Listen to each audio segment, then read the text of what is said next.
বর্তমানে এআই প্রযুক্তি নিয়ে অনেক আলেমদের মুখে শুনেছি এটা নাকি দাজ্জালের অনেক বড় ফিতনা, দাজ্জাল নাকি এই প্রযুক্তির দ্বারা মানুষের ফিতনায় ফেলবে। এই কথাটি কতখানি যুক্তিসঙ্গত তা কোন হাদিসের আলোকে পেশ করুন, আর এআই সম্পর্কে কিছু দিক নির্দেশনামূলক বার্তা দিন। এআইকে দাজ্জালের ফিতনা বলছেন অনেকে, এটা তাদের গবেষণা, এটা তাদের ইস্তিহাদ লাহু ফাহাম, তিনি বলে হাতমি বিষয় না, এটা কোনো কোরআন সুন্নাহ বর্ণিত মানসুস কোনো বিষয় না যে হ্যাঁ এআই এর ব্যাপারে হাদিস কোরআন আসছে। কোনো আলেমের গবেষণা, তার কাছে মনে হয়েছে যে এটাই আস্তে আস্তে মানুষকে দাজ্জালের ফিতনার মতো বিভ্রান্তির দিকে নিয়ে যেতে পারে। তো কোনো আলেমের গবেষণাকে গবেষণার পর্যায়ে রাখতে হবে, এটাকে ওহির পর্যায়ে নেওয়া যাবে না। এটা হতে পারে, নাও হতে পারে, দাজ্জালের ফিতনাটা অন্য কোনোটা থেকে আসতে পারে, এগুলো কোনোটাকে নিশ্চিত বলার সুযোগ নেই। হ্যাঁ, আমাদের কাছে যদি মনে হয় যে না এটা দাজ্জালের ফিতনা, এটা থেকেই মনে হয় আসবে, তাহলে সেটাকে সেভাবে বলা উচিত, যেটা আমার ধারণা, আমার মনে হয়। মানুষকে সতর্ক আমি করতেই পারি, বাট নিশ্চিতভাবে আমি বলে দিলাম এই রাইট আমার নাই, কারণ আমার কাছে ওহি আসেনি এবং আমি এটা বলতে পারি না অন্য কোনো ওয়ে থেকেও দাজ্জালের ফিতনা আসতে পারে। তবে এটা ঠিক যে এটা বিভ্রান্তিতে মানুষকে ফেলে দিচ্ছে, উম্মাকে ফেলে দিচ্ছে এবং নানাবিধ ফিতনার দুয়ার উন্মোচন করছে। ফিতনা কোথায় গিয়ে ঠেকবে, কত বড় আকার ধারণ করবে, সেটা আল্লাহু আ'লাম। পাশাপাশি এর ব্যবহারের কথা বলেছেন। ব্যবহারের বিষয়ে এআই দিয়ে যদি শরঈ কোনো কাজ করে কেউ, গায়রে শরঈ কাজ না করে, তো জায়েজ। এটা একটা টুল বা এটা একটা টেকনোলজি, এটাকে ব্যবহার করে যদি শরিয়া নিষিদ্ধ নয় এমন কাজ কেউ করে, তাহলে সেটা করতে অসুবিধা নেই।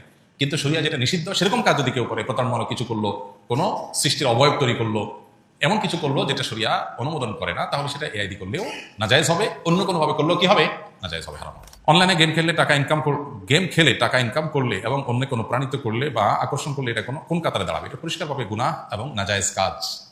প্রথমত এমনিতেই গেম খেলা জায়েজ কাজ না, সময়ের অপচয়, হ্যাঁ, এবং নানা কারণে সেখানে সেখানে থাকার কারণে সেটা নিষিদ্ধ। এরপরে আবার সেটা দিয়ে টাকা কামাই করবেন, এগুলো বেশিরভাগ ক্ষেত্রেই মানুষকে জুয়ার দিকে নিয়ে যায়। আর সবচেয়ে বড় কথা হলো এটা টাকা কামাইয়ের শরীয়ী কোনো উপায় বা পদ্ধতি না। অনেকে আছেন যে অ্যাড দেখে টাকা কামাই করেন, যে অ্যাড দেখলেন, যত দেখলেন তত কামাই করলেন, এটাও না জায়েজ। কারণ এই অ্যাডগুলো যখন দেখতে যাচ্ছেন সেখানে মিউজিক সহ হারাম বিষয় আসছে, আপনি হারামে লিপ্ত হয়ে তারপর কি করছেন, টাকা কামাই করছেন।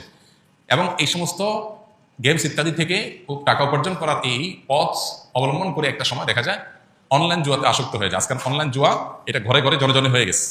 এখন দেখা যায় বিভিন্ন স্পোর্টস চ্যানেলে, বিভিন্ন সাধারণ টিভি চ্যানেলে, বিভিন্ন প্রচারণায়, খেলোয়াড়দের জার্সিতে, বিভিন্ন কিছুতে দেখা যায় যে অনলাইন জুয়ার অ্যাডভার্টাইজ অহরহ, যেটা আমাদের দেশে প্রচলিত আইনেও নিষেধ, ধর্মীয়ভাবেও যেটা হারাম, সেই জিনিসটা এটাকে খুব নর্মাল করে ফেলা হয়েছে, যেন দেখার কেউ নেই। এগুলোর ব্যাপারে আমাদের সতর্ক থাকা দরকার। এগুলো আমাদের সর্বস্বকে ধ্বংস করে দিবে। এই জুয়ার পথে যারা গেছে তাদের জীবন ধ্বংস হয়ে গেছে, দুনিয়াও বরবাদ, আখিরাতও বরবাদ, পরিষ্কারভাবে হারাম। আজকাল দেখা যায় এই যে বিভিন্ন সময় বিশ্বকাপ ফুটবল হয়, ক্রিকেট হয়, বিভিন্ন খেলা হয়, এগুলোকে কেন্দ্র করে এলাকায় এলাকায়, মহল্লা জুয়ার আসর বসে, ছেলেরা মেয়েরা বাজি ধরে। এই যে বাজি, এই যে জুয়া, এগুলো পরিষ্কারভাবে হারাম।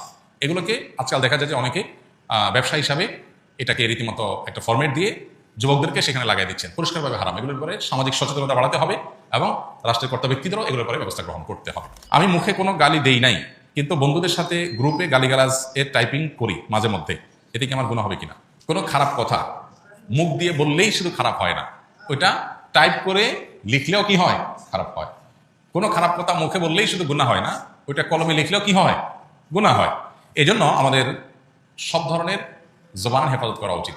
জবান হেফাজত বলতে শুধুমাত্র দুই ঠোঁটের হেফাজত বা জিহ্বার হেফাজত বা মুখের হেফাজত না। জবান হেফাজত বলতে আমি যতভাবে এই জিনিসটা প্রকাশ করতে পারি ততভাবে আমাকে হেফাজত করতে হবে। এই জন্য ভালো কথা মুখ দিয়ে বললে যেরকম ভালো, লিখলেও ভালো।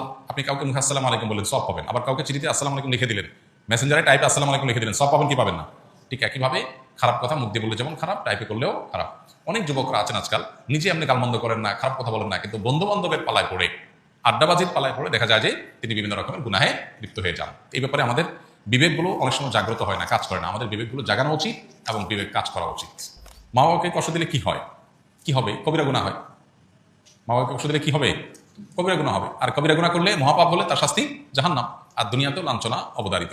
এই জন্য আল্লাহ তাআলা বলেছেন যে মা বাবা তাদেরকে কখনো ধমক দিয়ে কথা বলা যাবে না, হ্যাঁ, এবং তাদেরকে উফ বলা যাবে না। তাদের সামনে আব্দুল ইবনে আব্বাস রাদিয়াল্লাহু তাআলা গণিত হাদিসে আছে, তিনি বলেছেন যে মা বাবার সামনে কাপড়ও ঝাড়া যাবে না, যে কাপড়ের ধুলাবালি এটা ঝাড়বে মা বাবার সামনে, এটাও বেয়াদবির শামিল, এটাও হুকুকুল ওয়ালিদাইন বা মা বাবার অবাধ্যতার শামিল। তাহলে কতটা নম্রতা তাদের সামনে দেখাতে হবে। আমরা আজকাল অনেক ছাত্ররা শিক্ষকের সামনে যেরকম মর্যাদা দেখায়, যদিও সেটাও আজকাল হারিয়ে যাচ্ছে, মাদ্রাসা ছেলেদের মধ্যে এখনো আছে, ওস্তাদের সামনে যেরকম মর্যাদার সাথে বিনয়ের সাথে নিজেকে উপস্থাপন করে মা বাবার সামনে সেরকম থাকতে হবে। আমাদের হলো মা বাবা হলেন এমন মানুষ যে যার সাথে সবসময় 24 আওয়ার্সে যে কোনো সময় ঝাড়ি দিয়ে কথা বলা যায়। বিশেষ করে মা মানুষটাই এমন, আমরা মনে করি যে চোখ বন্ধ করে অটো ঝাড়ি দেওয়া যায় যাকে, তিনি হলেন কে? মা। অথচ সবচেয়ে বেশি রেসপেক্ট, সবচেয়ে বেশি সম্মান পাওয়ার কথা তাদের সামনে মাথা উঁচু করে উচ্চ গলায় কথা বলারই কথা না। কিন্তু আমরা নিয়মিত নামাজ কালাম পড়ে অনেক তালেবের ইলমও আছে মা বাবার সামনে এরকম আচরণ করেন, ওস্তাদের সামনে বিনয়ী, মা বাবার সামনে দুরাচরণ করছে। ওস্তাদ এত বিনয়ের হক রাখেন না, ওস্তাদের এত অধিকার নাই যত অধিকার কার আছে, মা বাবার আছে, কিন্তু সেটার খবর নেই। আমরা অনেকেই এক্ষেত্রে ভুল করি। কেউ কারোর মাধ্যমে সালাম পাঠালে তার উত্তরে কি বলবো? কেউ কারোর মাধ্যমে যদি সালাম পাঠায় তাহলে সেক্ষেত্রে আপনি উত্তরে বলবেন ওয়ালাইকা ওয়ালাইহিস সালাম, অর্থাৎ তুমি যে সালামটা নিয়ে আসছো তোমার প্রতি এবং যিনি সালাম পাঠালেন উভয়ের প্রতি আল্লাহর শান্তি বর্ষিত হোক। এভাবে আমরা সালামের জবাব দিব যদি কারোর মাধ্যমে লোক মারফতে সালাম পাই।